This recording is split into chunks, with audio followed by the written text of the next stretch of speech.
청년부에 오신 여러분도 환영합니다. 우리 옆 사람이랑 이렇게 한번 인사해 보죠. 부활 축하합니다. 부활 축하합니다. 시작. 이게 뭐 축하할 일이야? 그러면서 축하할 일이에요. 부활 축하합니다. 네, 잘 왔습니다. 자, 오늘 말씀은 로마서 8장 18절부터 30절까지입니다. 로마서 8장 18절부터 30절까지 제가 홍독하겠습니다. 생각하건대 현재의 고난은 장차 우리에게 나타날 영광과 비교할 수 없도다. 피조물이 고대하는 바는 하나님의 아들들이 나타나는 것이니, 피조물이 허무한 데 굴복하는 것은 자기 뜻이 아니요 오직 굴복하게 하시는 이로 말미암음이라. 그 바라는 것은 피조물도 썩어짐의 종노릇 한 데서 해방되어 하나님의 자녀들의 영광의 자유에 이르는 것이니라. 피조물이 다 이제까지 함께 탄식하며 함께 고통을 겪고 있는 것을 우리가 아느니라.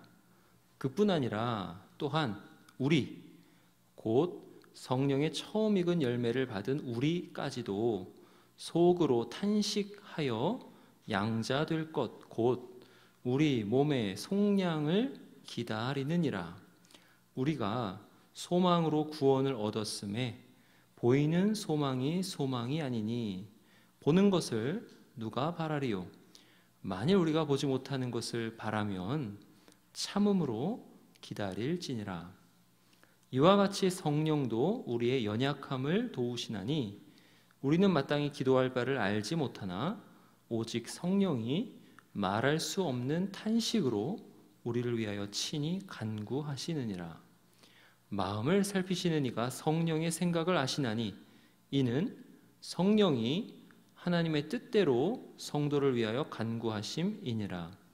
우리가 알거니와 하나님을 사랑하는 자 곧 그의 뜻대로 부르심을 입은 자들에게는 모든 것이 합력하여 선을 이루느니라. 하나님이 미리 아신 자들을 또한 그 아들의 형상을 본받게 하기 위하여 미리 정하셨으니 이는 그로 많은 형제 중에서 맏아들이 되게 하려 하심이니라. 또 미리 정하신 그들을 또한 부르시고 부르신 그들을 또한 의롭다 하시고 의롭다 하신 그들을 또한 영화롭게 하셨느니라. 아멘. 오늘은 부활절입니다. 그래서 오늘 말씀은 부활에 관한 거예요. 오늘 말씀으로 다룰 주제는 우리의 부활이 얼마나 영광스러울까 이거예요. 우리의 부활이 얼마나 영광스러울까. 그 주제 안에서 우리가 죽을 때 무슨 일이 일어날까 이것도 다룹니다. 그리고 우리가 부활하면 뭐 하면서 살까? 우리 부활해서 뭐 하고 살까? 우리가 부활의 몸을 입고 하는 일이 지금 내가 하는 일과 어떤 관계가 있을까? 이런 거 살펴볼 거예요. 살펴볼 것이 많다. 그러니까 설교가 조금 길다 이렇게 생각하시면 돼요. 조금 길어요. 부활절이니까. 먼저 오늘 본문에서 주의 깊게 살펴보아야 하는 말이 하나 있어요. 그것은 탄식한다라는 말이에요. 22절 보세요. 22절 보면 피조물이 함께 탄식한다 그렇게 얘기합니다. 모든 피조물이 함께 탄식한다. 23절에 피조물뿐만 아니라 우리 믿는 자들도 탄식한다. 그렇게 탄식에 동그라미 치면 좋아요. 그 다음에 26절에 우리뿐만 아니라 피조물과 우리뿐만 아니라 성령 하나님께서도 하나님의 영 하나님이신 그 분께서도 탄식하신다 이렇게 말씀합니다. 이 탄식한다라는 말이 무슨 뜻이길래 여기 탄식한다라는 말은 속 깊은 그런 고통으로 신음한다는 거예요. 아이고 이런 거죠. 그런데 여기서 당하는 고통이 뭐냐면 그냥 피동적으로 어쩔 수 없이 당하는 그런 고통이 아니에요. 이 고통은 뭐냐면 내가 뭔가 좋은 일을 하려고 힘쓰는데 그게 잘 안 돼요. 그래서 당하는 고통이에요. 예를 들어서 어떤 건물에 불이 났어요. 소방관이 화염을 뚫고 딱 들어가면서 탄식하는 거죠. 아, 뜨겁다. 너무 고통스러워요. 연기는 좌욱하고. 근데 저 앞에 희미하게 움직이는 것이 보여요. 그래서 앞으로 나아갈 수밖에 없어요. 왜냐하면 희미하게 보이는 그게 움직이는 그게 생존자일 수도 있어요. 그래서 연기와 불길이 막 거센데도 아이고 힘들다 하면서 탄식하면서 앞으로 나아가는 거예요. 이렇게 생존자를 찾으면서 그 생존자를 구하기 위해서 나아가는 거죠. 근데 지 상황이 어때요? 너무 고통스럽죠. 너무 고통스럽기 때문에 입에서 탄식이 절로 나옵니다. 아이고 하면서 나가는 거죠. 꾹 참고. 그런데 한 걸음 한 걸음 내딛습니다. 이럴 때 나오는 게 탄식이에요. 그래서 이 말은요, 해산할 때 겪는 고통이다 이렇게 쓰여요. 갓 태어난 아이, 모든 사람에게 기쁨이 됩니다. 그런데 그 아이가 나오기까지 엄마 아빠가 당하는 고통은 정말 크죠. 엄마는 더 큰 고통을 당하고 아빠도 고통을 당해요. 엄마는요, 그 아이를 그 10달을 뱃속에 있으면서 힘들어요. 뱃속에서 아이를 키우는 거잖아요. 그 산모가 제대로 잘 못 먹으면 막 이도 빠지고 그래요. 그러니까 이제 이 아이가 조종을 해요. 또 엄마를 뭐 먹고 싶은 거, 애가 먹고 싶은데 갑자기 엄마는 싫어하는데 엄마가 먹고 싶은 게 돼가지고 막 딸기 사와라 밤중에 뭐 그러면서 애한테 조종당하는 거죠. 내가 먹고 싶은 건지 애가 먹고 싶은 건지 모르게 10달 동안 그렇게 입덧도 하고 막 고통 당하다가 애가 나오기 직전에 더 큰 고통을 당하죠. 그러니까 울고 아이고 힘들다 그러면서 아빠 머리카락 다 뽑고 아빠 손 막 손톱으로 다 긁고 저희 많이 그렇게 아빠가 죽일 놈 되거든요. 나는 이렇게 아픈데 너는 왜 안 아프냐? 네가 고통을 당해야 되는데 그러면서 그렇게 고통을 아이고 하면서 아이가 만약에 안 나와요. 그 저희 집사람이 그 유도 분만을 해가지고 유도 분만 더 아프거든요. 그냥 해산은 그 주기가 있어요. 근데 주기가 점점 짧아지는 게 있어서 그 주기가 지나면 조금 덜 아파요. 그리고 또 주기가 오면 되게 아파. 그러다가 주기가 또 지나면 좀 덜 아파요. 근데 유도분만은 처음부터 끝까지 계속 아파요. 엄청 아파요. 근데 이제 우리 집사람이랑 우리 집사람 옆에 이제 똑같이 들어왔어요. 둘이. 그래가지고 둘이 아이를 낳는데 이제 여기는 이제 모르는 산모고 우리 집사람이 있고 근데 아이를 낳는데 둘 다가 예정일이 지났는데 안 나와서 들어온 거예요. 그래서 둘 다 유도분만을 시작했어요. 경쟁이 되잖아. 누가 빨리 낳나. 근데 우리 집사람이 빨리 낳았어요. 빨리 낳고 이분은 너무 불쌍해요. 이렇게 유도분만을 해서 그렇게 고통을 뭐 12시간 넘게 당해도 안 나오니까 그 수술을 했어요. 너무 마음이 아파서 이제 그 집에 나중에 한번 갔어요. 그 산부인과 동기라고 나온 시간 비슷하니까 가서 이제 얘기 들어봤는데 너무 고통을. 아이가 안 나오면 안 나올수록 어때요? 고통이 더 심해지죠. 아이고. 이게 바로 이런 탄식이에요. 근데 무엇을 앞둔 탄식이라고요? 엄청난 기쁨을 앞둔 탄식이죠. 꿈에도 보고 싶었던 그 아이, 내 뱃속의 아이가 보고 싶거든요. 되게 그 요새는 이제 3D 초음파라고 그래서 얼굴이 대충 보이긴 하는데 그래도 보고 싶어요. 애가 어떻게 생겼나 나올 보고 싶은데 그 꿈에도 보고 싶은 그 아이가 나왔을 때 그 기쁨, 그 기쁨이 바로 앞에 있는 그런 탄식이에요. 그런 고통의 탄식을 누가 한다고요? 모든 피조물이 탄식하고 우리 믿는 사람들도 탄식하고 성령 하나님께서도 탄식하십니다. 이렇게 본다면요, 온 우주가 다 탄식하는 거예요. 모든 것이 다 탄식하는 거예요. 그러면서 고대하고 있어요. 하나님의 아들들이 나타나기를 고대한다 그래요. 19절에 하나님의 아들들이 나타나기를 고대한다. 여기서 고대한다라는 말은 우리말로 하면 그 우리말로 학수고대라는 말이 있어요. 학수고대는 학에 손을 하고 고대한다. 학이 목이 길죠. 이렇게 목을 길게 쭉 빼고 두 손을 모으고 언제 오려나 이렇게 이제 쳐다보고 있는 거예요. 그 학수고대라는 말이랑 또 딱 맞아요. 이게 요 단어가 어떤 거냐면 목을 뺀다라는 뜻이 있어요. 이 단어에. 그 다음에 손은 영접하려고 준비하고 있다, 이런 뜻이 있어요. 그래서 하나님의 아들들이 나타나기를 목을 빼서 기다리면서 오면은 탁 받아들이려고 손을 이렇게 영접하려고 하고 있는 그런 고대를 하고 있어요. 언제 오려나, 마치 아이가 태어나는 거 기다리듯이 그렇게 고대하고 있어요. 뭐가? 온 우주가. 그렇다면 하나님의 아들들이 나타나는 것이 뭐가 그렇게 좋길래 온 우주가 고대하고 있을까요? 하나님의 아들들은 누구일까? 하나님의 아들들은 바로 우리를 뜻합니다. 근데 우리는 아직 지금 잘 살고 있잖아요, 그죠? 근데도 우리가 나타나기를 생각하면서 탄식하고 있다라고 하는 걸 보면 지금의 우리는 아니죠. 지금의 우리는 아니에요. 그럼 어떤 우리일까요? 23절에 보세요. 23절에 이렇게 나와요. 성령의 처음 익은 열매를 받은 우리도 탄식하는데, 우리도 기다리는 게 있어요. 뭐냐면 양자 될 것 곧 우리 몸의 속량을 기다리느니라. 이렇게 성령의 처음 익은 열매를 받았다는 것은 우리가 구원의 보증을 받았다, 보장을 받았다, 이런 거예요. 구원 받았다라는 거죠. 근데 구원을 받았는데 우리에게 남은 것이 있어요. 남은 거, 우리에게 남은 거 뭐예요? 부활이죠. 부활. 뒤에서 뭐라 그래요? 우리 몸의 속량을 기다린다. 우리도 탄식하면서 기다려요. 뭐를? 우리 몸의 속량을 기다려. 부활을 기다리는 거예요. 부활.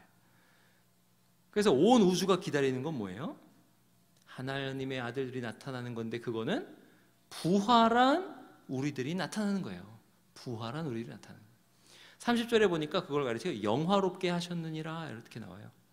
우리가 영화롭게 된다라는 건 뭐냐면, 우리가 이 썩어질 육체가 아니라 부활의 몸을 입고 영광 중에 나타나게 된다, 그거예요.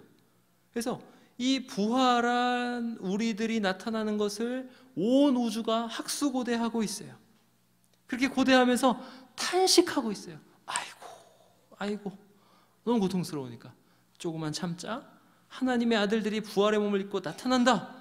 나타나면 얼른 영접해야지, 얼른 받아들여야지, 이렇게 기대하면서 고통 중에 탄식하고 있다는 거죠. 그런데 왜 탄식하고 왜 기다리고 있을까요? 21절에 나오죠. 바로 썩어짐의 종노릇한 데서 해방되어 하나님의 자녀들의 영광의 자유에 이르기 위해서 그것을 고대하는 거죠.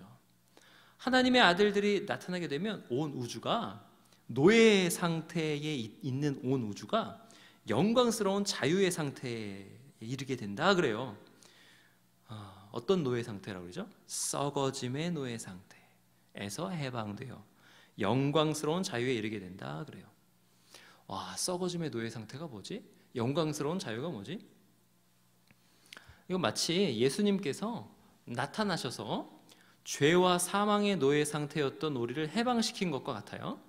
자, 우리는 이제 죄에서 온전히 자유롭습니다. 그 무엇도 우리를 정죄할 수 없어요. 그래서 여러분 너무 죄책감 갖고 스스로를 정죄하지 마세요. 그 무엇도 우리를 정죄할 수 없어요. 로마서 8장 1절 보세요. 로마서 8장 1절 오늘 본문. 그러므로 이제 그리스도 예수 안에 있는 자에게는 결코 뭐가 없다? 정죄함이 없다 그래요. 아멘. 정죄함이 없으니까 예수 안에 있는 자에게는 영원한 고통, 형벌이 없습니다. 그 무엇도 하나님과 우리 사이를 갈라놓을 수 없어요. 그래서 우리의 삶은 온전한 의미로 가득 차게 됩니다. 죽음으로 달려가는 우리 인생은 영광의 자유로 달려가는 인생이 되었어요. 하나님께로 달려가는 인생이 되었습니다. 그게 어떻게 되었어요?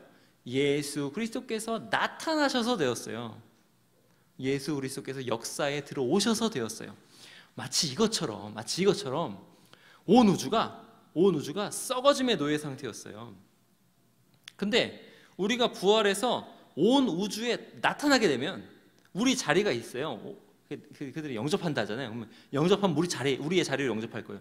그래서 우리가 나타나서 우리의 자리에 딱 들어가면 온 우주가 어떻게 되냐면 영광의 자유에 이르게 돼요. 다시는 죽음이 없게 됩니다. 온 우주 안에 소멸, 썩어짐 이런 게 없어져요. 여러분 엔트로피 이런 거 얘기 안 해도 알잖아요. 온 우주는 다 지금 소멸돼 가고 있어요. 죽어가고 있다고요. 근데 그게 없어져요. 그게 없어지고 생명, 기쁨, 감사, 영광만 가득 차게 된다. 하나님의 온전하심으로 온 우주가 가득 차게 된다는 거예요. 그게 바로 영광의 자유 상태예요. 온 우주는 바로 그거를 고대하는 거예요. 언제 그 일이 오려나. 근데 그 일이 어떻게 완성된다고요? 우리가 부활하여 부활한 몸으로 우리 자리에 딱 들어가면 그게 완성이 돼요. 그러니까 우주가 우리가 언제 부활하여 우리의 자리에 들어가나 이렇게 학수고대하고 있어요. 목을 길게 빼고 양손을 모으고 도대체 부활한 우리가 언제 나타나려나 기대하고 기다리고 있는 거죠. 아이고 하면서. 웨스트민스터 소요리 문답 제37문에 보면 이렇게 나와요. 우리가 그렇게 되었을 때 우리가 부활할 몸으로 하나님을 반영할 거거든요. 그거를 이제 우주가 기다리는데, 웨스트민스터 소요리 문답 37문에 이렇게 나와요. 믿는 자들이 죽을 때에 그리스도에게서 무슨 유익을 얻는가, 이렇게 나옵니다. 그러니까 우리는 죽을 때에 어떻게 되냐, 이렇게 나와요. 답은 이거예요. 믿는 자들이 죽을 때에 그 영혼은 완전히 거룩해진다. 그리고 그 영혼은 즉시 영광 안으로 들어간다. 이렇게 돼요. 그리고 믿는 자들의 몸은, 그러니까 이제 믿는 자들의 죽음은 영혼과 육체의 분리예요. 그래서 영혼은 즉시 완전히 거룩해지고 즉시 영광 안으로 들어가요. 그 다음에 이 믿는 자들의 몸은 여전히 그리스도와 연합되어 있는 상태로, 그러니까 이 몸이 버려졌다? 연합되어 있다? 연합되어 있다. 그리스도의 몸과 연합되어 있는 상태로 부활 때까지 무덤에서 쉰다. 이렇게 나옵니다. 그래서 믿는 자들은 죽을 때도 유익을 받아요. 죽을 때 다 끝난 게 아니에요. 죽었는데 뭔가 아직 남은 게 있어요. 소망하는 게 있어요. 그게 뭐예요? 무덤에서 쉬고 있는 그 몸의 부활이에요. 죽음은 우리 몸의 부활을 막지 못합니다. 이 몸이 다 썩어서 없어져도 이 부활이 확실하게 보증된 상태로 이 몸은 무덤에서 쉬는 거예요. 그러니까 앞으로 뭐가? 부활이 남아있다. 이렇게 되는 거죠. 그러니까 죽을 때에도 우리는 소망을 안고 죽어요. 그리고 그 뒤에 38문은 이렇게 묻고 답해요. 그러면 믿는 자들은 부활할 때에 그리스도로부터 어떤 유익을 받습니까? 이렇게 물어봐요. 답은 뭐냐면, 이제 부활을 소망했으니까 이제 부활할 때 물어봐요. 부활할 때에 믿는 자들은 영광 중에 일으켜집니다. 그러니까 성령께서 일으키시는 거죠. 그리스도를 일으키셨던 것처럼 영광 중에 일으켜져서 심판날에, 몸이 부활하면 뭐가 있다? 심판이 있다. 이렇게 돼요. 부활해서 영혼과 육체가 같이 있어서 심판날에 그들에게 아무 죄가 없음이 공적으로 인정된다. 이렇게 돼요. 너는 죄가 없어. 이게 인정돼요. 그리고 선언돼요. 너희는 죄가 없노라. 선언돼요. 어떻게 죄가 없을까요? 예수 그리스도 안에서 죄가 없다. 이렇게 선언되는 거예요. 그리고 하나님을 영원히 즐거워하면서 완전해집니다. 그리고 완전하게 행복해집니다. 이렇게 돼요. 그러니까 완전한 행복은 언제예요? 우리가 죽을 때도 아니고 부활할 때예요. 죽을 때 우리 영혼이 낙원에 들어간다 해서 그것이 완성이 아니에요. 그거는 아직 미완성인 거죠. 뭘 기다리고 있어요? 아직 몸의 부활을 기다리고 있어요. 몸이 부활해서 비로소 하나님을 완전하게 즐거워하면서 완전하게 행복하게 된다. 이렇게 돼요. 이게 부활할 때 받는 유익이에요.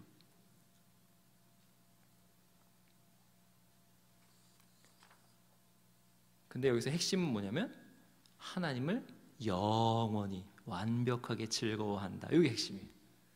하나님을 완벽하게 영원히 즐거워한다. 여러분, 하나님을 즐거워한다는 게 무슨 뜻일까요? 하나님을 즐거워한다. 우리는 사실 이 땅에서도 하나님을 즐거워하는 게 만약에 없다면 살 수가 없어요. 우리는 지금 이 땅을 어떻게 살고 있냐면 하나님을 즐거워하며 살고 있어요. 우리는 지금도 하나님의 호의를 즐거워하면서 삽니다. 자, 오늘 아침에 해가 떴습니다. 우리는 그 해를 즐거워하면서 살아요. 그 빛이 있기 때문에 낮에 돌아다니면서 여러 가지 일들을 즐거워하면서 살아요. 여러분, 만약에 저 맑은 공기가 있는 산에 가면 그 산의 맑은 공기도 즐거워하고 멋진 경치도 즐거워하고 나무도 즐거워합니다. 다 하나님을 즐거워하는 거예요. 하나님의 호의가 없으면 아무것도 즐거워할 수 없어요. 즐거운 게 없어요. 지금 하나님의 호의를 다 즐거워해요. 여러분, 우리의 생활로 와보세요. 여러분 집에 애완견 있어요? 애완묘 있어요? 애완동물 만약에 있으면 애완동물을 즐거워합니다. 강아지가 꼬리를 막 흔들면서 우리를 반가워해주면 그게 즐겁잖아요. 고양이가 자기를 사랑해달라고 무심한 듯 자기 손을 우리한테 착 얼려놓고 하면 즐겁잖아요. 즐거워요. 각종 식물이 우리가 막 이렇게 물 주면은 여러분, 식물이랑 대화가 되면은 나이가 드는 거예요. 나이가 들면 식물이랑 대화가 돼요. 우리 어머니 막 우리 식물 얘기를 해. 이거 물 먹고 싶구나 얘야 그러면서 물을 터다줘요. 물을 딱 주면 식물이 확 살아나요. 즐거워요. 게다가 애들이 부모가 주는 사랑으로 점점 예쁘게 자라가잖아요. 즐거워요.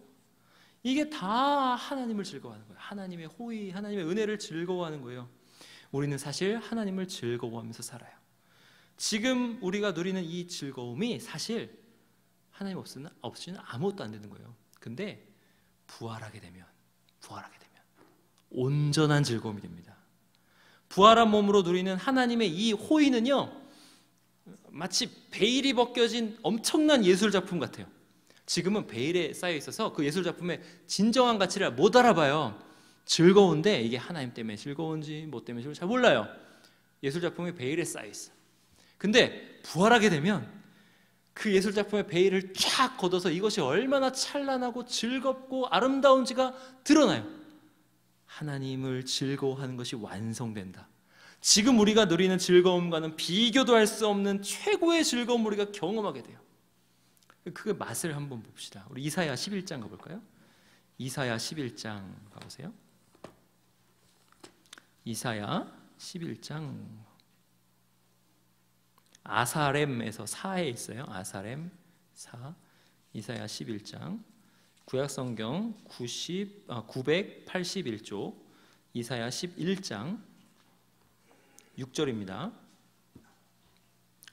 그때에 이리가 어린 양과 함께 살며 표범이 어린 염소와 함께 누우며 송아지와 어린 사자와 살진 짐승이 함께 있어 어린 아이에게 끌리며 암소와 곰이 함께 먹으며 그것들의 새끼가 함께 엎드리며 사자가 소처럼 풀을 먹을 것이며 젖 먹는 아이가 독사의 구멍에서 장난하며 젖된 어린아이가 독사의 굴에 손을 넣을 것이라.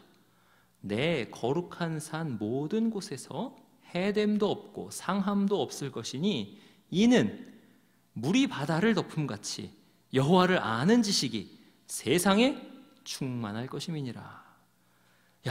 주님께서 다시 오셔가지고 우리가 부활할 날에 이런 일들이 일어나요. 여러분 이리가 늑대인데요. 늑대가 얼마나 큰지 아세요? 이만해요. 얼굴이 이만한데 무섭죠. 근데 그 이리가 어린 양과 함께 살아요. 이 무서운 늑대가 어린 양을 해치지 않습니다.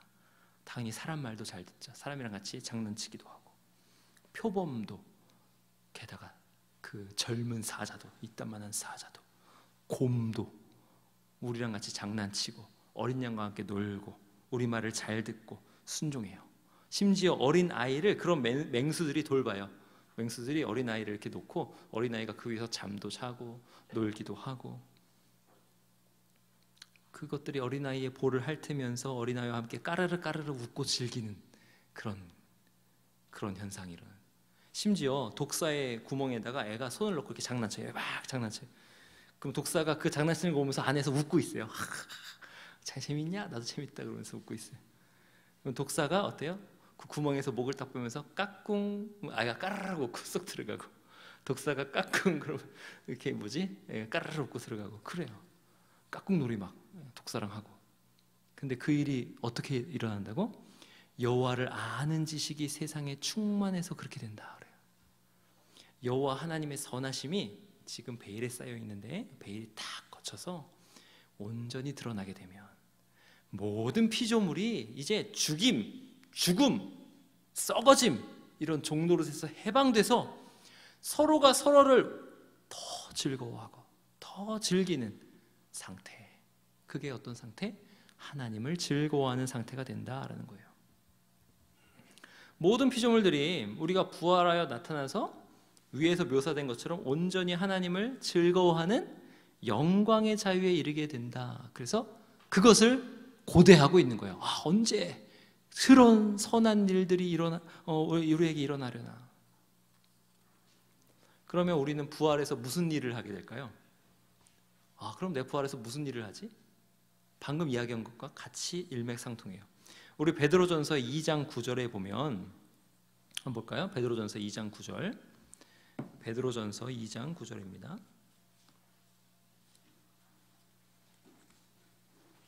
히브리서, 야고보서 그 뒤에 있어요. 베드로전서 2장 9절.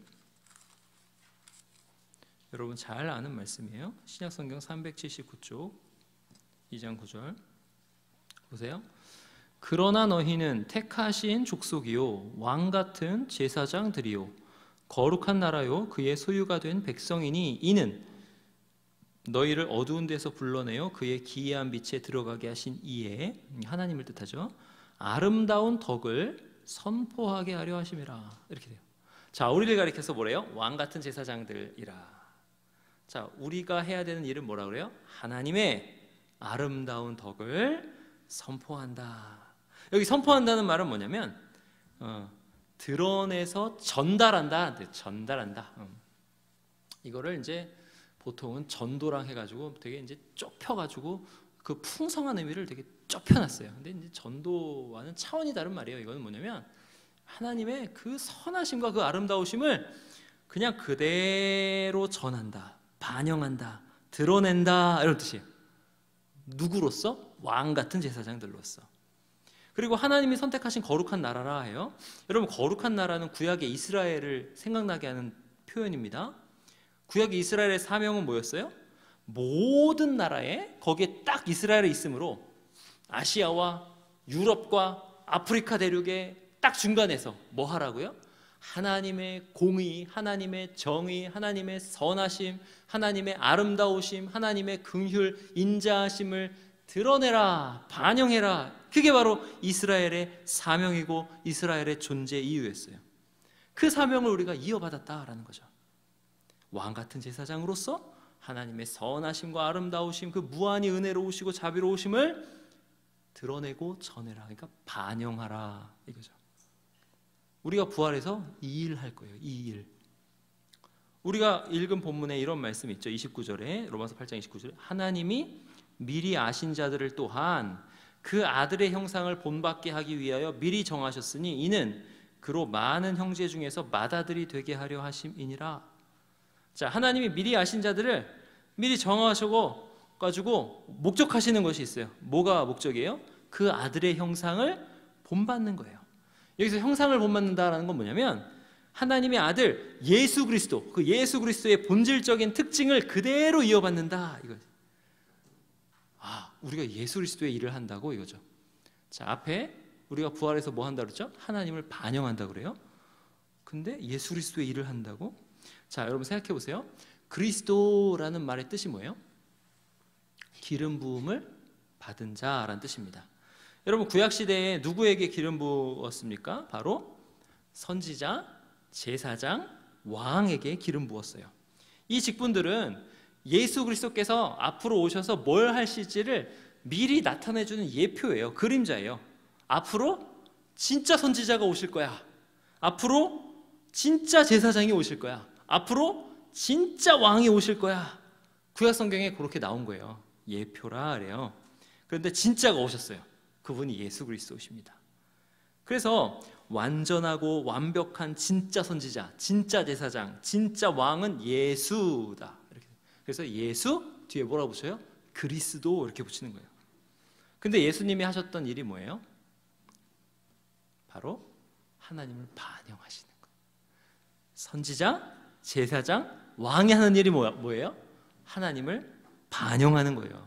하나님을 나타내고 드러내고 전달하는 거예요. 여러분, 선지자는 어떻게 하나님을 전달합니까? 말씀으로 하나님을 나타내고 전달합니다. 드러내요. 제사장은요, 제사로 하나님의 은혜와 용서와 사랑을 드러냅니다. 왕은요, 다스림으로 하나님의 공의와 정의, 정직, 선하심을 드러내요. 이 세 직분 모두 누구를 드러낸다? 하나님을 반영하고 드러내는 직분이라는 거죠. 근데 이 세 직분의 완성은 예수 그리스도 안에서 완성되었다, 이루어졌다, 그렇게 말씀합니다. 그리스도 예수께서 하나님을 온전히 온 세상에 드러내서 나타내신 거예요. 그래서 우리는 구약을 볼 때 많이 헷갈리고 어려운 거죠. 우리가 아는 예수 그리스도를 통한 하나님은 사랑의 하나님이신데 왜 구약의 하나님은 이렇게 진노를 많이 하실까 헷갈리는 게 그래서 그래요. 예수 그리스도께서 나타내신 하나님이 진짜 맞는 하나님, 구약의 하나님도 이제 일맥상통하지만 그것을 설명하기까지는 좀 길어서 나중에 설명하고요. 예수 그리스도 안에서 나타나신 하나님 어떤 분이세요? 로마서 5장 8절 한번 가보세요. 로마서 5장 8절. 예수 그리스도가 하나님을 반영한다 그래요. 자, 로마서 5장 8절 가보시면 245쪽 5장 8절. 우리가 아직 죄인 되었을 때에 그리스도께서 우리를 위하여 죽으심으로 하나님께서 우리에 대한 자기의 사랑을 확증하셨느니라. 와, 하나님 어떤 분이시래요? 하나님 우리를 무한히 사랑하시는 분이라. 그게 어떻게 나타났습니까? 예수 그리스도께서 이 땅에 오셔서 나타나셔서 나타났어요. 예수 그리스도의 죽으심으로 그게 나타났어요. 뭐가 나타났답니까? 하나님이 우리를 엄청나게 사랑하신다, 무한히 사랑하신다. 그래서 그렇게 드러나는 게 뭐예요? 예수께서 오셔서 친히 모든 악을 당하시고 십자가에 다 고통당하시고 죽으시고 부활하셔서 드러난 게 뭐예요? 하나님은 무한히 선하시다, 하나님은 우리를 무한히 사랑하시는 분이시다, 그 하나님을 받아들이고 믿어라, 이게 나타나는 거죠. 요한일서 4장 16절에 하나님이 우리를 사랑하시는 사랑을 우리가 알고 믿었노니 하나님은 사랑이시라. 사랑 안에 거하는 자는 하나님 안에 거하고 하나님도 그의 안에 거하느니라. 이렇게 말씀해요. 하나님 우리를 사랑하십니다. 하나님 무한히 선하십니다. 아름다우십니다. 이것을 누가 생생하게 드러냈냐면 예수 그리스도께서 역사 가운데 나타나셔서 생생하게 드러내셨습니다. 그리고 주님은 지금 부활하셔서 지금도 그 일을 하고 계세요. 그 일, 무슨 일? 하나님을 드러내고 반영하는 일을 하고 있어요.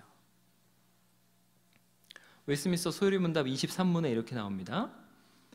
어떻게 그리스도가 우리의 구속자이신가? 이렇게 나와요. 그리스도가 우리의 구속자래요. 근데 어떻게 구속자이신가? 답은 이래요. 우리의 구속자로서 그리스도는 선지자요, 제사장이요, 왕이신데, 아, 이게 구속자로서 하시는 일이구나. 선지자, 제사장, 왕. 그의 낮아지심과 높아지심의 두 상태에서 그러하십니다. 이렇게 나와요. 자, 선지자, 제사장, 왕, 아까 뭐 한다고 그랬죠? 하나님을 나타내고 드러내고 전달하는, 반영하는 그러한 직분이라고 그랬어요. 그래서 우리에게 하나님의 선하신 무한하신 사랑을 드러내고 나타내셔서 반영하셔서 우리를 구원하셨습니다. 구원하셨어요. 근데 그 일을 두 가지 상태에서 하신대요. 낮아지심의 상태에서, 높아지심의 상태에서 하십니다. 낮아지심의 상태는 언제냐면 그리스도께서 지상에 오신 상태를 낮아지심의 상태라고 해요. 낮아지고 낮아지신 상태. 십자가의 죽음, 무덤에까지 그리스도께서는 낮아지셨습니다. 이게 낮아지심의 상태예요. 그럼 높아지심의 상태는 뭐예요? 부활. 그때부터 높아져요. 부활, 승천, 재위, 이게 높아지심의 상태예요. 영혼과 몸이 온전히 부활하시고 그 영혼과 몸이 하늘로 올리셨습니다. 이게 승천이에요. 그리고 하나님 우편에 앉아서 다스리고 계십니다. 이게 재위예요. 높아진 상태에서. 근데 요 두 상태에서 뭘 하고 계시다고요? 지금도 선지자, 제사장, 왕을 하고 계신다는 거예요. 선지자, 제사장, 왕으로서 뭐 하신다고요?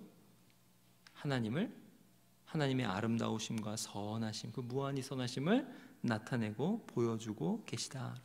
언제도, 지금도 어떤 상태에서? 높아짐의 상태에서. 여러분, 그러면 우리가 부활하면 뭐 할까요? 지금 이 주제 때문에 계속 설명하는 거예요. 우리가 부활하면 뭐 할까요? 바로 이 예수 그리스도의 본질적 사역을 감당할 거예요. 그 아들의 형상을 본받기 위하여 가르쳐줬잖아요. 그게 뭐예요? 예수 그리스도의 본질적 특징, 본질적 사역을 우리도 똑같이 한다는 거죠. 예수 그리스도의 그 사역이 뭐였어요? 왕 같은 제사장으로서, 선지자로서 하나님의 변치 않는 존재와 그 지혜와 능력과 거룩하심과 정의로우심과 선하심과 진실하심, 이거를 무한히 영원히 나타내고 반영할 것입니다. 누가요? 우리가 부활해서. 근데 우리는 지금도 그거 하고 있죠. 그리고 언제도 한다고요? 부활해서도 합니다. 우리를 통해서 온 우주가 하나님을 즐거워할 거예요. 그렇게 하나님을 반영하면서 우리는 무한히 하나님을 알아가고 기뻐하고 또 즐거워할 거예요. 여러분, 그 과정에서 우리는 은하계를 다스릴 수 있어요.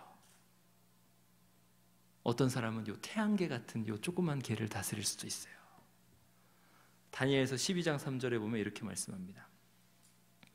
지혜 있는 자는 궁창의 빛과 같이 빛날 것이요 많은 사람을 옳은 대로 돌아오게 한 자는 별과 같이 영원토록 빛나리라.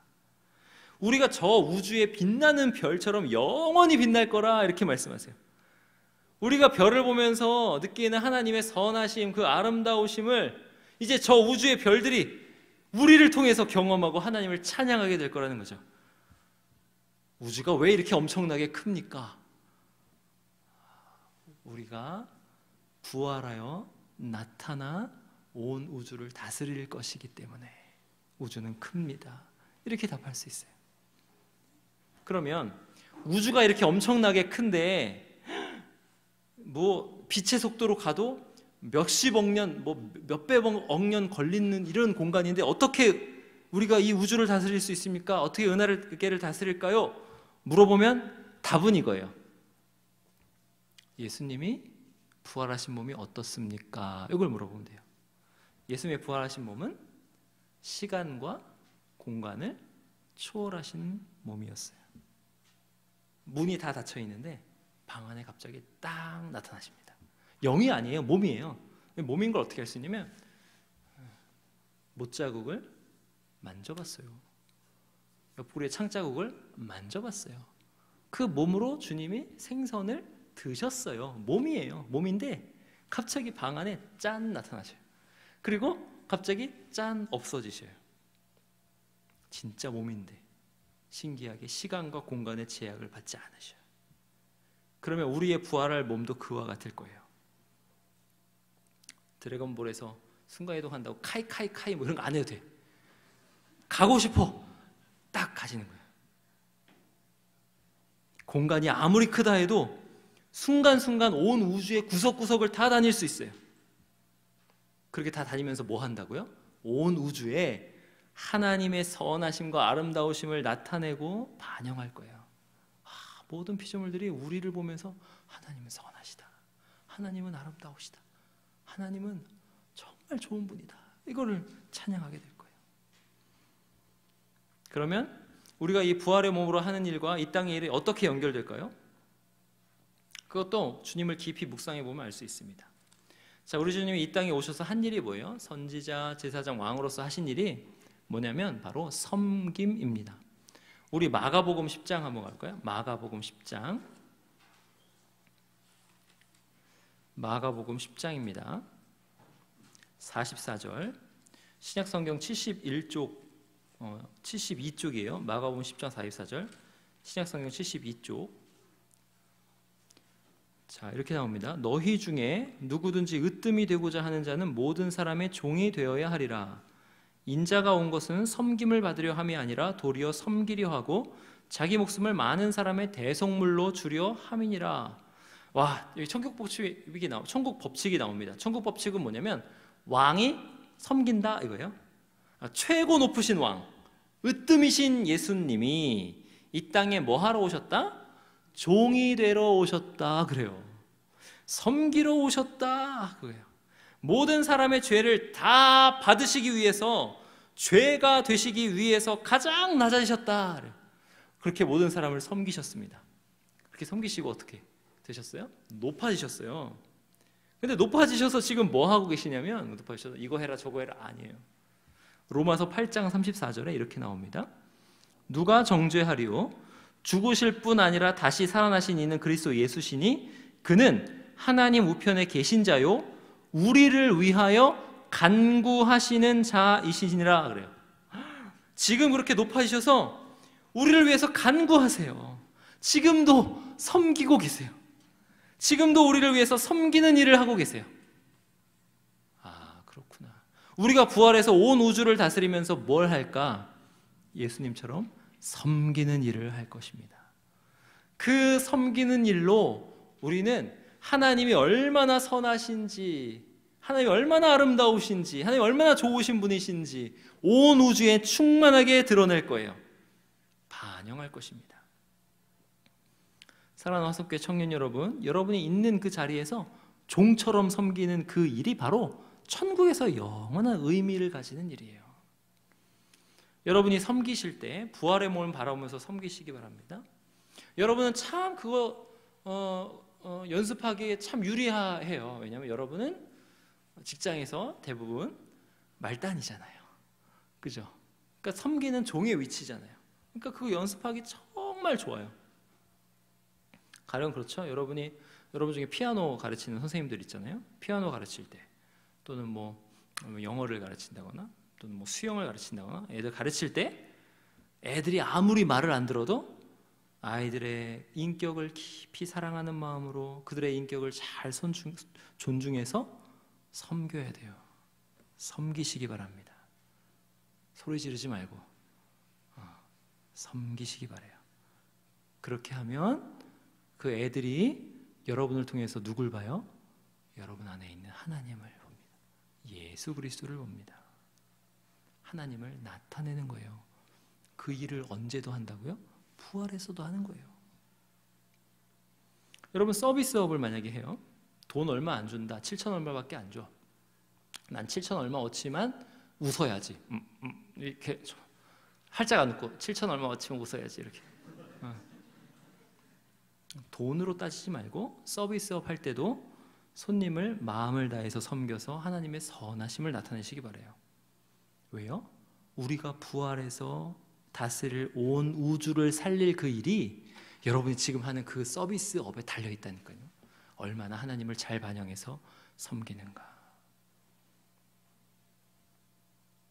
집에서 하는 설거지, 청소, 빨래 이거 하찮고 작은 일이 아니라 무한히 값진 일이에요. 여러분이 설거지를 하면 누군가 그 설거지 때문에 한 사람이 쉼을 누리잖아요. 그 섬김으로 쉼을 누리잖아요. 그 선한 일이 천국에서 일어날 일이에요. 내가 섬기고 상대방은 어떻게 돼요? 하나님의 선하심과 아름다우심을 누리게 되는 거잖아요. 그게 우리가 부활해서 항상 할 일이라니까요. 청소기를 가지고 돌릴 때 엄마의 잔소리에 못 이겨서 돌리는 게 아니라 나는 지금 무슨 일을 한다? 천국에서 내가 할 일을 하고 있다 이거죠.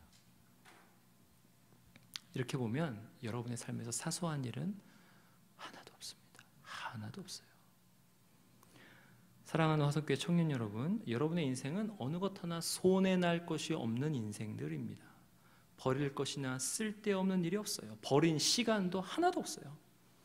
다 무한히 가치 있는 일이고 다 하나님을 반영하라고 여러분의 그 썩어질 몸으로 영광스러운 일을 심으라고 여러분에게 주어진 시간이고 인생입니다. 그러니까 여러분 각자 자리에서 어떻게 해야 돼요? 돈 보지 마시고 부지런히 섬김을 사세요. 부지런히. 그 섬김을 심으실 때